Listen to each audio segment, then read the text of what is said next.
And for more, it's 7-game break with Joe Klatt. All right, Kev, we've got a huge one coming up this afternoon. Green Bay hosting Detroit as Aaron Rodgers tries to lock up the NFC North. A first-round bye also on the line for Matthew Stafford and the Detroit Lions. It's America's Game of the Week. It's next, and it's on Fox. Kevin and John. Welcome to the State Farm Game Break Show. America's Game of the Week is on the way as Aaron Rodgers and the Packers will take on Calvin Johnson and the Detroit Lions.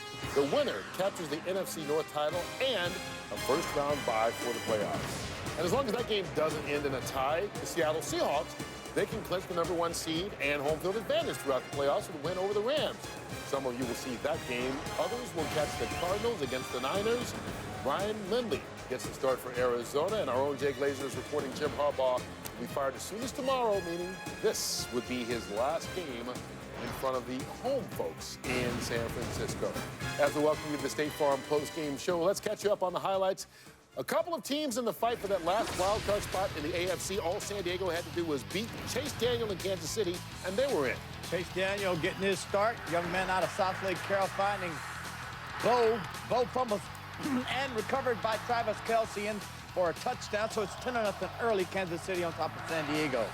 4th and go, Phillip Rivers looking for Antonio Gates, but the ball falls incomplete. Turnover on downs, 19-7. Chiefs on top of the Chargers. Rivers then being sacked by Justin Houston, who ended up with how many sacks on the year, Howie? 22. 22 sacks. What an incredible year. Chiefs 19. San Diego Chargers 7. Okay, San Diego loses. That means if Baltimore wins, they're in the playoffs. They were taking on Cleveland. Harbaugh, Coach Harbaugh watching as Flacco finds Torrey Smith. Nice pass of 16 yards. A little quick post. No one taking over the center of the field. Wide open touchdown. 20-10. Ravens are into the playoffs as they beat the Cleveland Browns. Jaguars and the Texans. J.J. Watt and the Texans, end of the day. Well, they had playoff hope. J.J. Watt sacked Blake Bortles for a safety. He had a safety. He had a forced fumble, and he had 3 sacks on the day, giving him 20.5 sacks in the year. And the Texans come away with a victory, 23-17 over Jacksonville. All right, in the game that most of you saw just and the Cowboys get their 12th win of the season, 44-17 the final there. New England already clinched the #1 seed in the AFC, so that game didn't matter as they lost to Buffalo. The Titans lose to Indianapolis. The Giants and Eagles in a high-scoring contest. The Vikings knock off the Bears, who have lost 5 straight to end the season. The Buccaneers lose, meaning they get the #1 overall pick in next year's draft, and the Jets win in what likely is Rex Ryan's final game there. All right, guys. Jimmy. Kurt, you want to be hot going into the playoffs, and there's no team hotter than the Dallas Cowboys right now. They dominate Philadelphia. They dominate Chicago. They dominate another playoff team at Indianapolis at home. And then, of course, today it was a runaway against Washington on the road.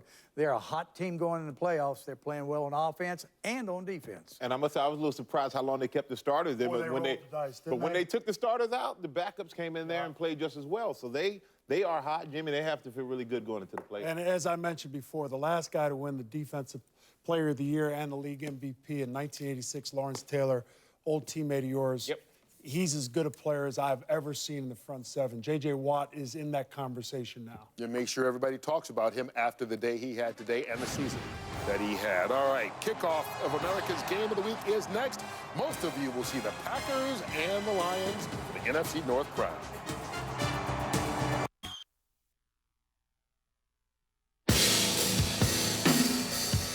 We got a big game coming up for the division. We need to go up there and take care of business. We've been here before. We know what this looks like. This is what we play for. I mean, that's what the NFL is all about.